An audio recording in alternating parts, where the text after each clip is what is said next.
Hey there. So, I do contract work for the city and found something interesting while doing some renovations down in the central sewer, shoring up depreciated walls and such. Anyway, I found a notebook. Luckily, it wasn't lying in filth or anything, so it's in surprisingly good condition.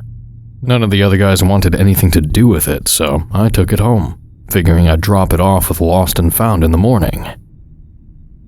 After reading it, because I'm nosy, I got a couple of lines in and realized it's probably perfect for this channel. So I'm going to read through it for you all.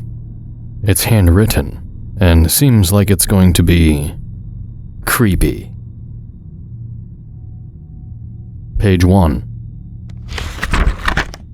On Visutoth. I guess that's the title of this chapter.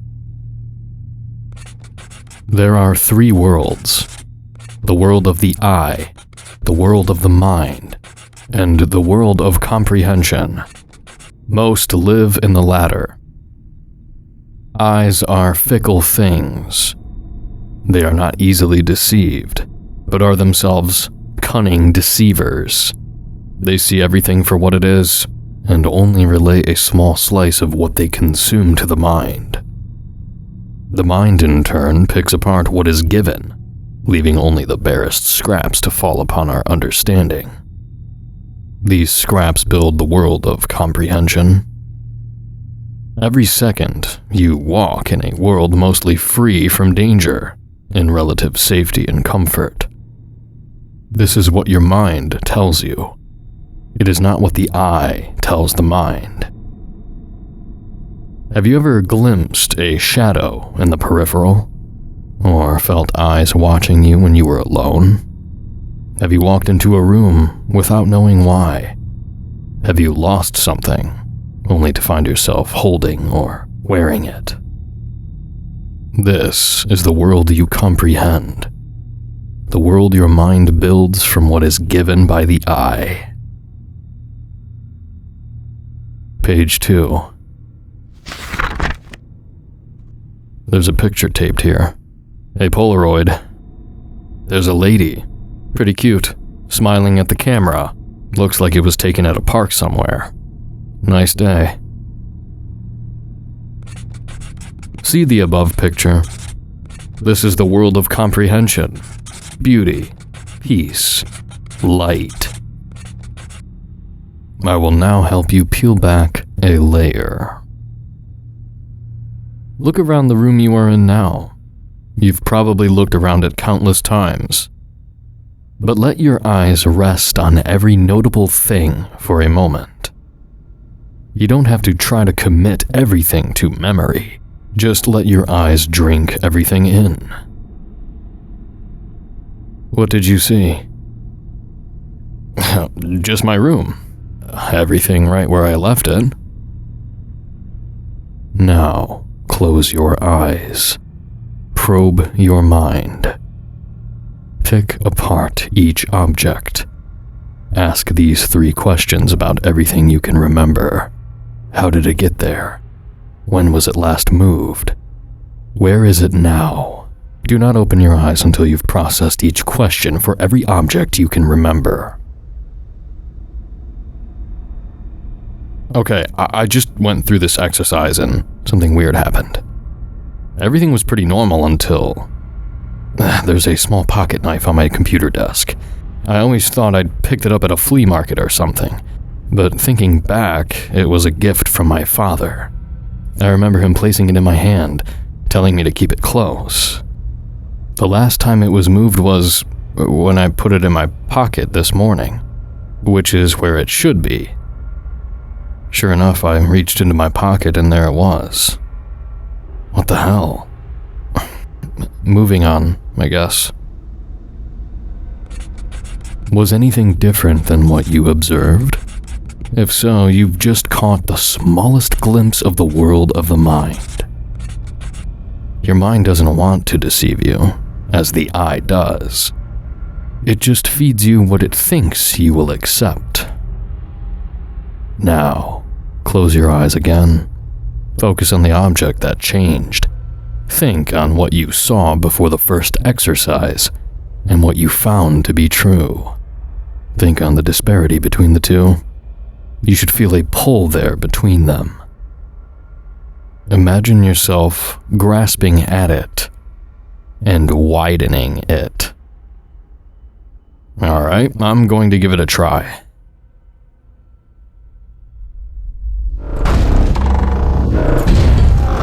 What the fuck? Okay, I clearly remember seeing it on my desk earlier, but I also clearly remember it being in my pocket. So I started jumping back and forth between those thoughts and felt, well, a pull right between my eyes. At first I just thought of widening it, but nothing happened. Then I just imagined my eyes crossing and locking onto the spot. It's hard to explain, but I felt something take hold then. And then I imagined looking off into the distance. My eyes uncrossed, and I felt the pull almost tear open a bit. I was flooded with weird memories about everything in my room. Some of them lined up with what I remembered. Some things I now remember stealing. Some things I got at the mall. I opened my eyes and a lot of things are in different places now. The room sounds different. I'm going to keep going. Page 3. Did you accomplish it? Did you feel the gap widen? When you opened your eyes, was the world around you different than you remembered? You have now entered the world of the mind. You have widened the pathway from the mind to the consciousness and wrestled the mind into dumping all it is given from the eye into it. Don't worry if what you are seeing is disturbing. It will pass shortly. The consciousness cannot sustain this level of input for long. But with practice, you will be able to unlock this state at will and stay in it for much longer. But before everything settles back into normal, observe the picture on the previous page once again. What the fuck? Okay, the picture looks different now. It's subtle, but the lady in the picture is obviously distressed. She's still smiling, kind of. It's like when someone cries in a movie, and the corners of their mouths lift in sorrow. There are tears I didn't see before. What's happening? Now, rest a moment. As you've no doubt noticed the world sounds different. Close your eyes and let the sounds wash over you. They should quiet after a short time, leaving only the familiar sounds of the world of comprehension. Observe the picture once more. Okay, it took about 5 minutes, but everything seems to be back to normal. I looked at the picture again, and it's how I remembered it the first time. Cute lady, big happy smile, nice day. Page 4. The writing doesn't start until about 4 inches down the page. What do you see at the top of the page? Nothing. Probably nothing. Close your eyes once more and think on the pull you felt before. Do not picture the 2 thoughts that led you to it, however. This is your next test. Find the pull independent of any dichotomy of memory. Once you find it, widen it once more. Enter again into the world of the mind and look again to the top of the page. Alright, here goes. It took a little bit to get the pull feeling back, but once I did, it was a lot easier to get it to widen out. I looked at the page again and there's definitely something there. I don't know what it is or what it means. It's a lot of I don't know, spirals, curved lines, splotches, hard edges. It looks slightly different every time I blink. It's freaking me out. Can you see it now? Welcome to the world of the mind. Before we go any further, I encourage you to walk around your immediate area and observe the world through this new lens. You'll need to take your time. You will probably get a headache. This is normal. It will pass quickly with rest and meditation. Once you return, we will speak on the world of the eye. I'll be right back.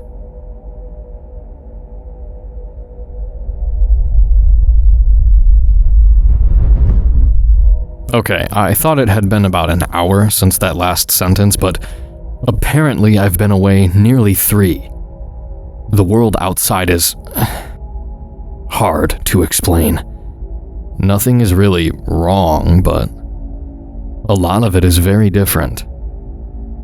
There are shops I've never noticed, many more discarded items than I remember seeing, and I swear there's a whole street a block from my house I've never seen before.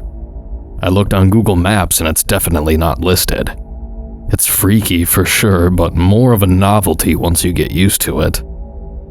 I did end up getting a headache, but it passed after some quick meditation. Speaking of that, there's 2 things I want to touch on. I've never meditated before. I've heard of the concepts of thoughtfulness before, but it never clicked. Never seemed like something I'd be interested in. But in this context, it just made sense. I just closed my eyes, concentrated on the present, and the, world of the mind just faded away. The headache passed soon after. Lastly, the sounds. There's nothing otherworldly about it, but it is strange. I can hear everything. Even things I didn't know made noise. Like the sidewalk. Did you know it creaks? Me either. Every noise everything makes was crystal clear, and I could process it all at once very easily. Without even looking, I could tell what everyone around me was doing, where everything was, and in a very basic way, how everything was connected. I know I sound like a broken record probably, but it's very hard to explain. Page 5. We will now speak on the world of the eye. This will be very difficult to observe, as the consciousness was not meant to receive input directly from the eye.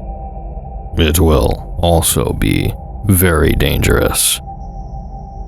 There are beings you will become aware of, and if you are not careful, they will become aware of you. One such creature is Visutoth. That is a poor translation, but if you are successful in the following task, it will make sense. Feel the pull. Do not widen it. The world of the mind is the barrier to the world of the eye, and it is impenetrable. You must, for lack of a better term, go around. Feel the pull, and feel what is beyond it. Feel the world of the mind, feel the size of it. It is finite, and when you grasp it, you will find it shockingly small. Once you have the form of it, feel above it, feel below it, feel around the sides, probe each. Doing so will profit only darkness beyond the mind, but keep at it until it is second nature. Then feel around all sides at once, and let your probes meet behind the mind. Push forward with all of your curiosity at once. You will find something there. Consume it. Those directions don't make a lot of sense. I'll start working on it before moving on.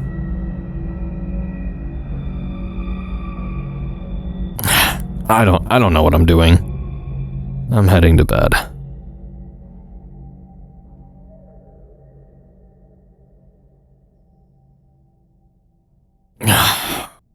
Fuck, I had the worst nightmares last night. But something about them, I don't know. I feel like I'm ready to try again. I called in sick today. I don't feel like I've gotten very far, but probing around the mind feels more natural now. I've been able to probe around my whole mind at once, and I've figured out joining the probes behind the mind. I think I sense something there.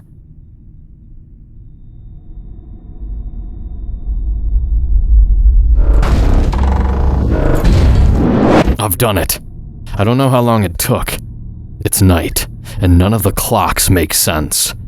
I hear things moving outside, howling silently. There are eyes. Look to the top of the previous page again.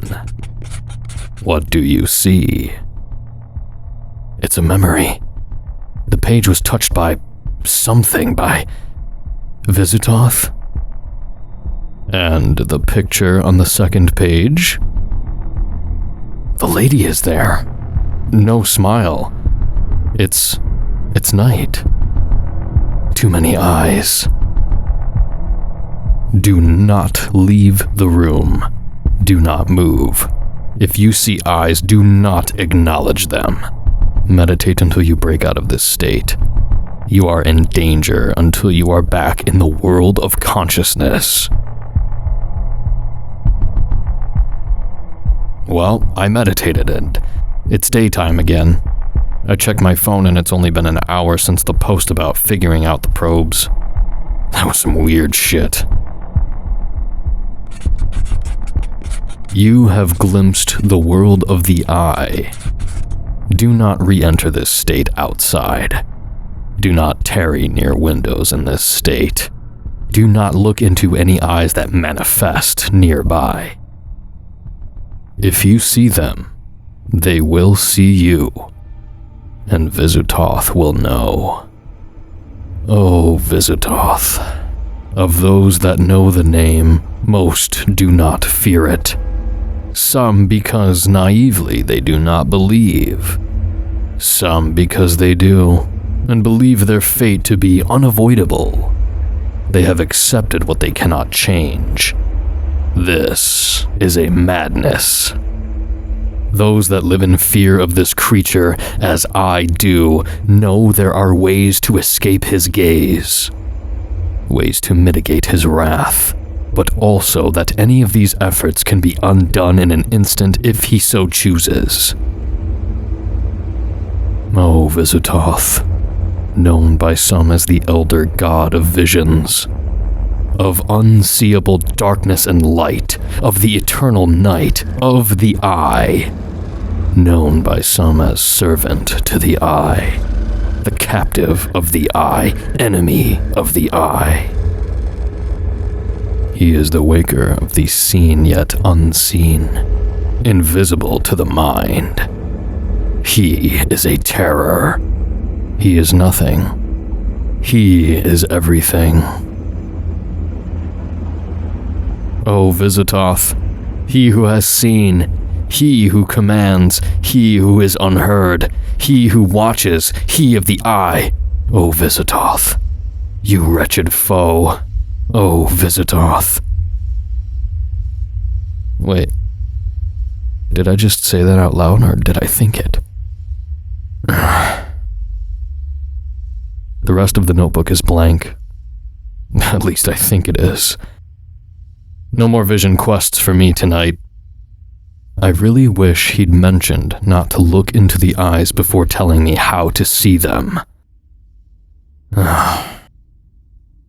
I'm going back to bed.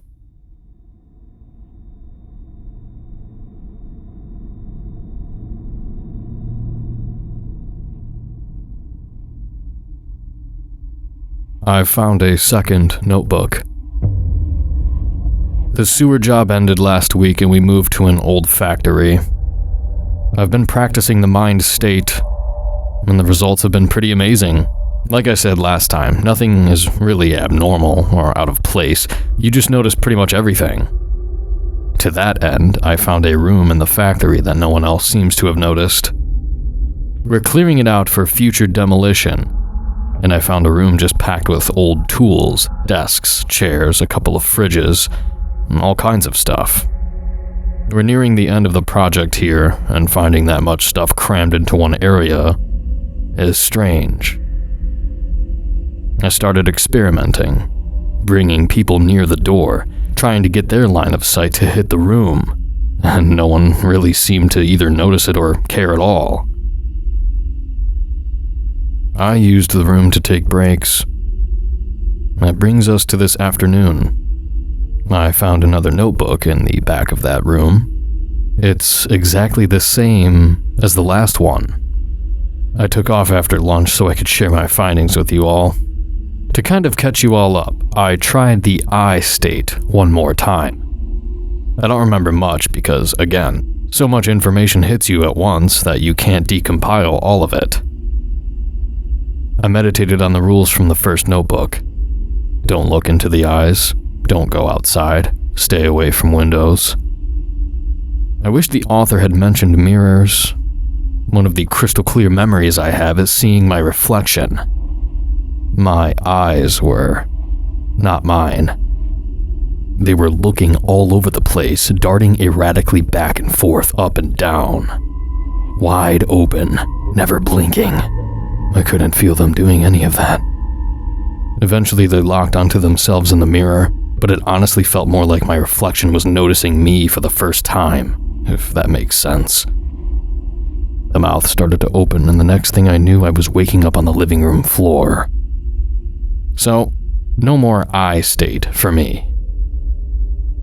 Anyway, let's crack this notebook open. Visigoth continued. More of this guy. Cool. By now, you should be comfortable in the world of the mind. If you've practiced enough, it should have almost become your new normal. The world of comprehension probably feels like looking at the world through dirty windows. You are now familiar with the three worlds and how to move between them. I only want to make you aware that they each exist on the same plane. The world of the I is the world as it is. The world of the mind is simply a filter. It works two ways. You don't see them and they aren't aware of you. You are no doubt wondering who they are by now. You are no doubt wondering about the eyes, and the rules, and the danger I mentioned. As a matter of fact, yes, I am wondering about all of those things.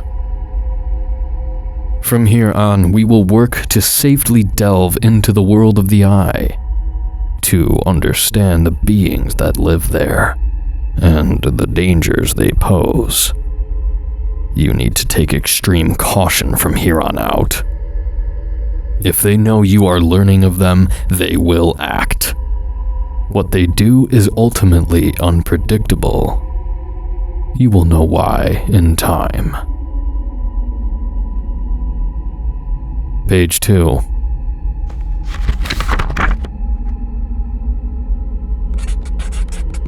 First, the sky. Day is an illusion. We live in a world of eternal night. That is the world of the I. The sun was consumed long ago, and our world floats in a void. You might ask where the light we see comes from, or the warmth. We will get to it in time. Most importantly, we must speak about the eyes. They are Visigoth. He is the gatekeeper to their world. Hearing the name, you probably imagine a creature, perhaps made of eyes, lurking from shadow to shadow. Visigoth is no single being. He is all eyes. He sees our world. Well, the world of the I. He sees all who linger there. Visigoth does not guard the veil, he is the veil. He is an angry being, perfect in his vengeance, and from what we have learned is an enemy to man. It is said that Visigoth is the one who consumed our sun and cast our world into the void. He now watches all the dark corners and lashes out at any who trespass in his domain. Fortunately, the world of the mind hides us from him. Despite being perceived as eyes, Visigoth is more of an ethereal perception. He doesn't see so much as feed off of being seen. This is why I told you not to look into any of the eyes. You did, no doubt, in your short time in the world of the eye, and that's fine for now. Be aware, however, that his eyes are like a web. If they see you, it's as if you plucked a strand. Visigoth is aware, surely, but he has not seen you yet. Comforting. Page 3. To continue your journey, you must spend some time in the world of the eye. You must adhere to the rules strictly. There are aspects to the world of the eye you need to accept as normal. The eternal night is one of them. The eyes are another. The following exercise will help. Enter the world of the eye. Look out the window directly into the sky. If you see something move, simply move back from the window. Take a mental note of any eyes in your home, but do not acknowledge them. Give these two your full attention. The world of the eye demands much of your mind, so you may have to take it one step at a time. Start with the sky. When you can see the eternal night and the eyes in the world of the mind, you are ready to continue. Alright, I'll report back after some training.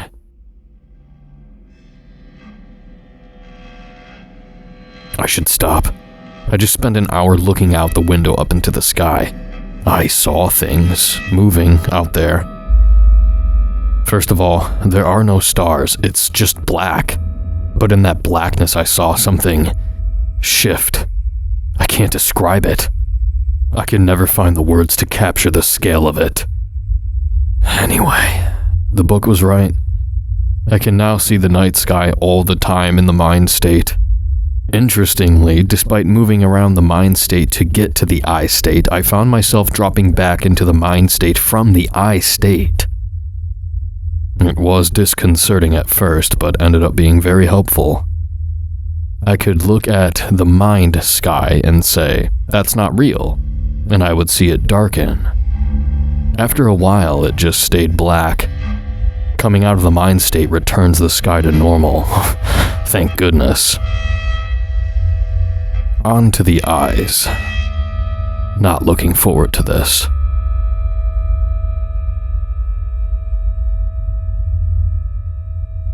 Alright, done. Didn't take as long as getting the sky to stick. I just memorized where the eyes were and now I can see them all the time. Yay!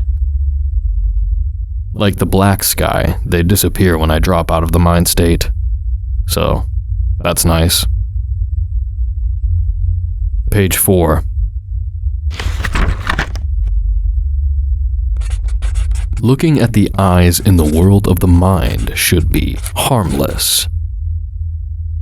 Not liking that should.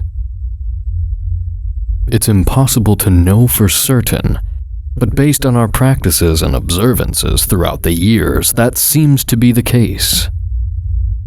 Now, moving about the world of the mind should give you a greater understanding of the reach of Visigoth. Moving on, you're no doubt wondering what happens if he discovers you. Again, it's hard to know. In the early days of our work, we would hear colleagues complaining about the eyes. about them always staring, even in the world of comprehension. I found a bright young man named Henry, my first apprentice, staring into the noon sun. I entered the world of the mind and found him staring at what I thought at first was the moon.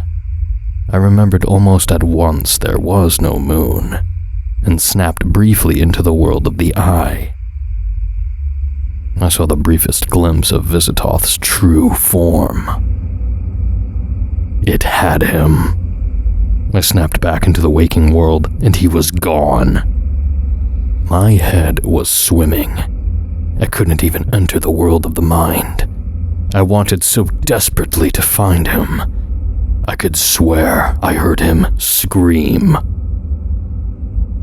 Another of my colleagues once told of seeing a man's mouth open wider than his whole head, full of eyes. Eyes for teeth and tongue. He vomited eyes all over. The man was dragged down through the floor, but the mouth remained.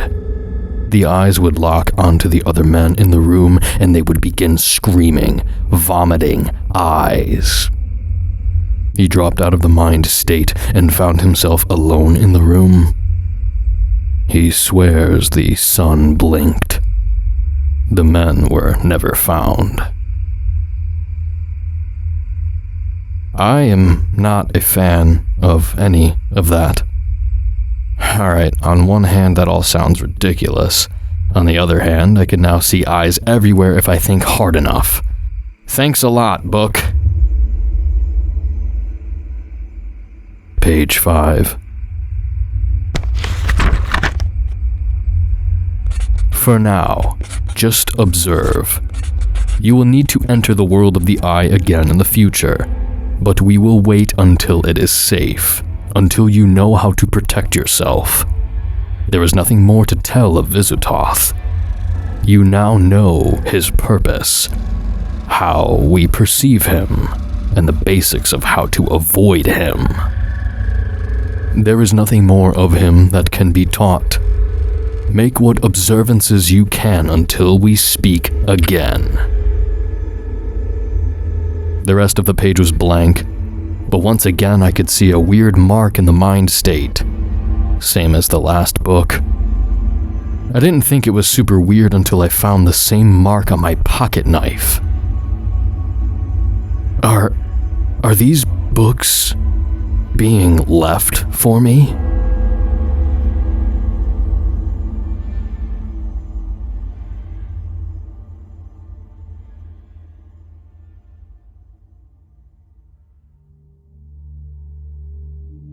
Since the last update, we've moved on to doing some landscaping at a local cemetery. Interestingly, in the mind state, the sun is still shining there, and there are many, many more rows of graves. It's not like they're all hidden, either. I guess people just see what they need to. In the mind state, I've begun to be able to perceive the emotions of others, to some degree. This is heightened in the cemetery, and I think it's because people just bring so much in with them here. I guess that's why the mind blocks off so much of it. Speaking of the mind state, after walking a few blocks from my house, I would see the normal sky again, and the eyes would fade. I'd have to enter the eye state and let the, truth of the new area settle in. I wasn't crazy about it, but if I was able to find a safe place to observe the area, I would. The reach of that area's influence seems to grow each time I do it. I can pretty much see the black sky in the eyes no matter where I am in the city. Well, except for the cemetery. I tried the eye state there. I don't remember much, except there were no eyes and I felt at peace. I found an unmarked grave pretty much dead center in the cemetery. As you could probably guess, there was another notebook there, same as the first two. At first I was thinking of quitting, but seeing the city for what it is, I don't know. Even when it feels dangerous, I long to know more. I just hope you're getting even a fraction of what I am from this experience. Let's begin. Page 1. On Gilradol. Looks like we're changing subjects. You're certain to have had your doubts about continuing. Visutoth is a terror, that is certain. And by now you've seen what you probably perceived as some indication of his reach and influence. You'll know how ridiculous that is later on. You know his purpose: to keep men separate from the world of the Old Ones. You know where his gaze falls and how to avoid it, for the most part. Make no mistake, there is still much to learn, much you need to know. But for now, we will move on to Gilradol. So far, you have only gotten the smallest glimpse into how we interact with the Old Ones. You know that Visutoth can see you if you can see him, and the consequences are terrible beyond imagining. This is an extremely simple interaction on the surface. Action, consequence. This is not the way of the Old Ones. Perhaps the best example is the protections we are afforded by Gilradol. Oh good, we have someone looking out for us. That's a nice change. Page 2.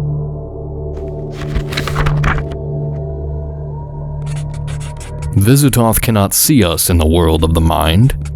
But why? Visutoth is not some creature bound to the world of the eye. Like all Old Ones, he is for all intents and purposes infinite.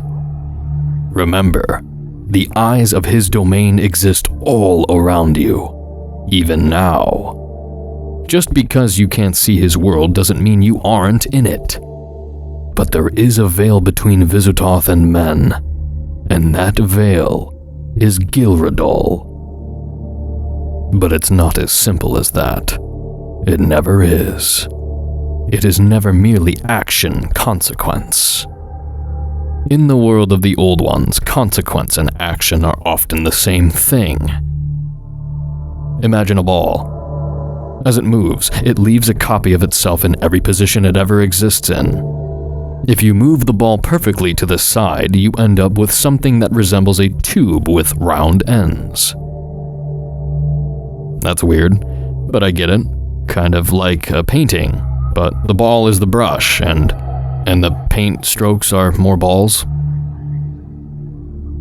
Now imagine the path the ball will take is already laid out before you. You can see it in every position it will ever be in. You can see the arc it will take if thrown, so you'll know where it will land before doing so. Now, you cannot directly interact with the ball's past or future positions. If you reach out to them, you'd simply move through them, as even though you can observe the ball's past and future, you don't exist there. You exist in the present, holding the ball. But what would the ball see as you move through its past and future states? A lesson for another time. So you cannot interact directly with the ball's future or past, but seeing the path it will take, you can adjust how you would have thrown it. Now the ball's future has changed. You can see the lines of its future paths shift, but not just those of the ball. Every object it would ever have interacted with would be changed. Next, imagine a second ball. It exists on the other side of the world, but you can see it in its entirety nonetheless. You see a point where it nearly falls into a well, but instead bounces into the street, causing a traffic accident. As you adjust your throw, you notice its trajectory move as well. You find if you adjust the throw just so, you can make the other ball fall into the well, and stop the accident from ever happening. Page 3. Lastly, imagine you can see the trajectory for all things. Your mind probably sees a spaghetti of reality sprawling all over itself. That's not wrong, it's just very simple compared to the scale of everything. Now, imagine you've changed the trajectory of the ball. What would you see? You'd see a shift in everything, eventually. All of reality shifted by the flick of a wrist. That accident you prevented? How many more did you prevent just by chance? How many did you cause? Now imagine the scale of change you could inflict if you could interact with the ball at any point in its existence, not just its presence. This is what we are to them. Lines bouncing through space. They see the entirety of us all at once. This in and of itself is disconcerting if you dwell on it. Now that you are aware, will you at some point cross paths with an old one? How will it react? When? Think of the ball. How you could see all its future positions. Those were not possibilities. Before you changed them, those future states existed, and the ball had already experienced them. What does that mean for you? Imagine an old one adjusting his throw. The ramifications would be immediate and devastating. The state you're in now would no longer exist. As far as reality is concerned, it never would have. The trajectory of your life would change drastically, but so would everything else. Everything you bounced off of, everything those bounces affected. I'm suddenly not feeling so great about walking in the world of the old ones. If I'm understanding this correctly, in the blink of an eye, I could just stop existing, or suddenly have been in a wheelchair my whole life, or worse. Hoping for some good news on the next page. Page 4. But there is good news. Yay! Though it will likely be hard to understand. Gilredal does act as a veil between us and the more wrathful old ones. Yes, there are many, but not directly. There is what we would understand as a ritual to it. Moving beyond the veil into the world of the eye is a choice. We can lose our protection there, but it is not a consequence of our choice. If it was, you would have been vulnerable and seen the instant you attempted it. Gilredal must gain something from us. What that is, we have been unable to determine. But what we are sure of is that Gilredal can see the entirety of our lives, the fruit of all of our efforts, and the ripples they make through reality. As long as we're on the path Gilredal desires, we are safe. But knowing when that protection ends is a fickle and unknowable thing. Assume your trajectory in the world of perception is of some value to Gilredal. But once you take one final step on the path he needs you on, he no longer intercedes on your behalf. That in of itself is a terrifying thought. As the next time you enter the world of the eye, you would do so without protection unknowingly. Visitoth's gaze would consume you instantly. Worse yet, imagine the moment you would interact in some way to push someone from Gilredal's path. Would he not intercede directly? Double-edged sword. Got it. Page 5.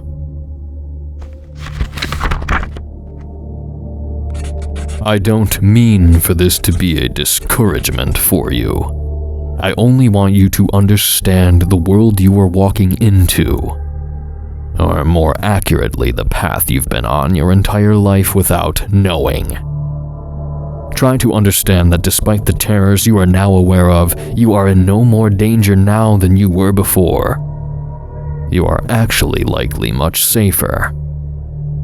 In time, as you learn, you will be more so. Unfortunately, your safety grows with your understanding of the abyss you teeter upon. And as you grow safer, you will feel less and less so. Continue to observe. You will need a nimble, strong mind for the lessons to come. The same mark from the other notebook and my knife sits at the bottom of the page. I get the feeling it's a signature. I can see it without even entering the mind state now. This one threw me for a loop. I'm going to need some time to wrap my head around it. To be honest, since my last update, not a lot has changed. Well, not until yesterday. Last week, we started a renovation project at a local park, and I found a nice old tree in the mind state that looked like a pleasant place as any to eat lunch. The best thing about it was the complete lack of wind. Tiptoeing the line between sanity and a hellish abyss has its perks, I guess. Anyway, there was another notebook there. I guess let's just hop right in. On Vo'ud. Oh boy, a new thing to not fully understand. So far we have Visutoth, the celestial bouncer, and Gilradol, the guy who knows the band. That was a metaphor. I guess I'm bad at those. Moving on. Have you heard of the term Call of the Void? Scientists call it High Place Phenomenon. They can be forgiven for not knowing this is a bit of a misnomer, at least in part. The phenomenon is described as the urge to jump, usually from a high place or into churning waters. Suffice to say, they believe this urge to be the mundane misfiring of the brain. Nothing is ever so simple if observed correctly. Enter Vo'ud, the clandestine god of still waters. He has been worshipped in lakeside rituals under the cover of night for as long as men have known about lakes. As we've covered before, there is nothing as simple as cause and effect that can describe man's relationship with Vo'ud. I can, however, tell you the consequences of catching his ire. There are many forbidden texts covering the secret history of the world. One in particular covers the disappearances of countless lakeside villages. In many cases, it seems to come down to overfishing the nearby lake, and official records would indicate that the villagers simply moved on. Isn't it interesting that you've never heard about the hundreds of bodies standing upright, ankle deep in the lake bed hundreds of feet from shore? Page 2.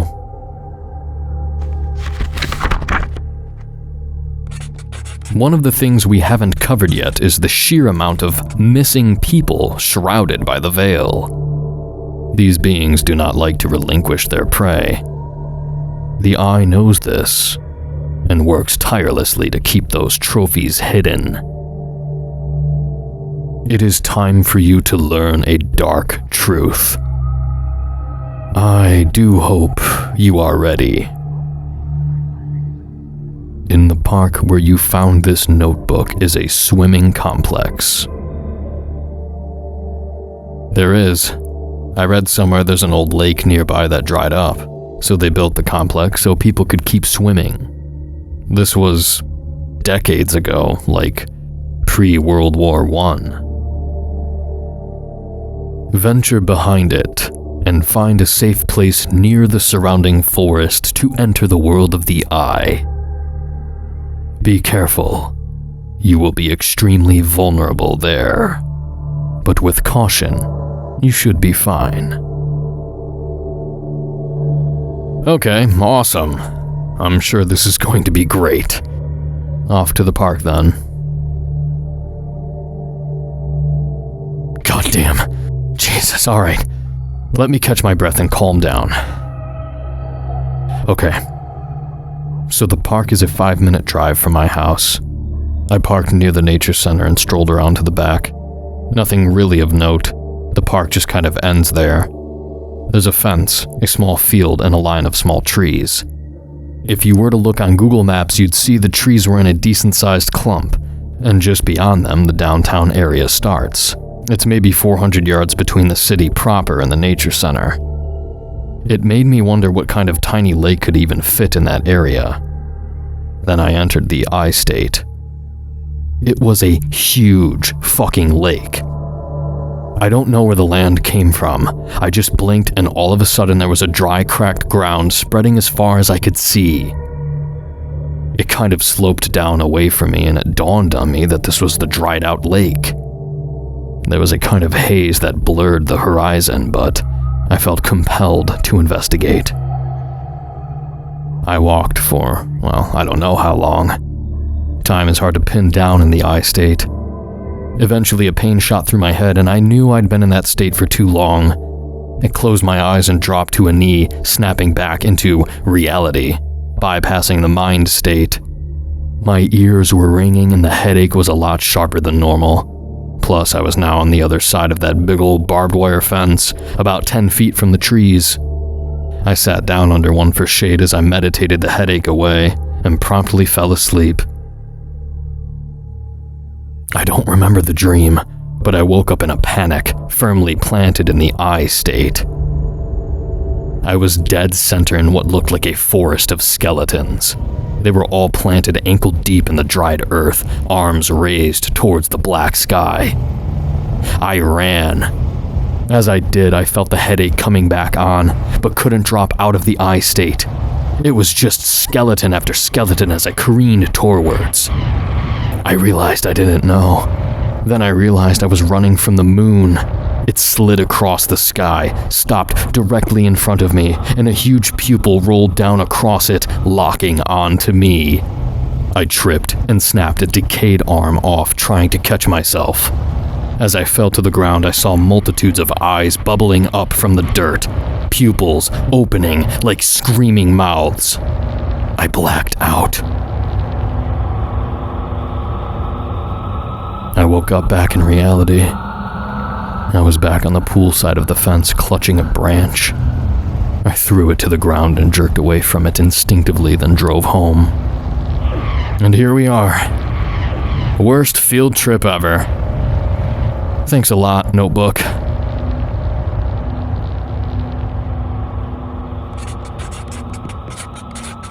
Did you see it?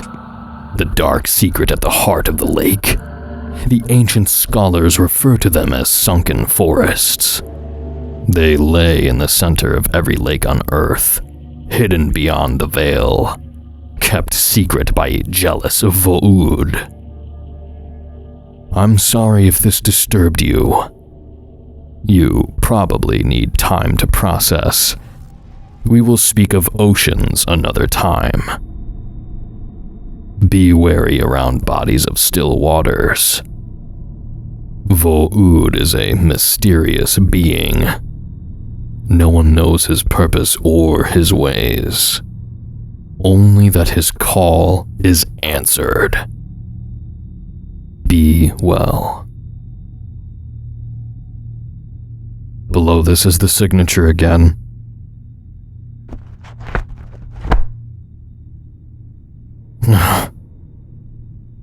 I'm probably going to call in sick until they're done at the park. I don't know about any more updates. We'll see.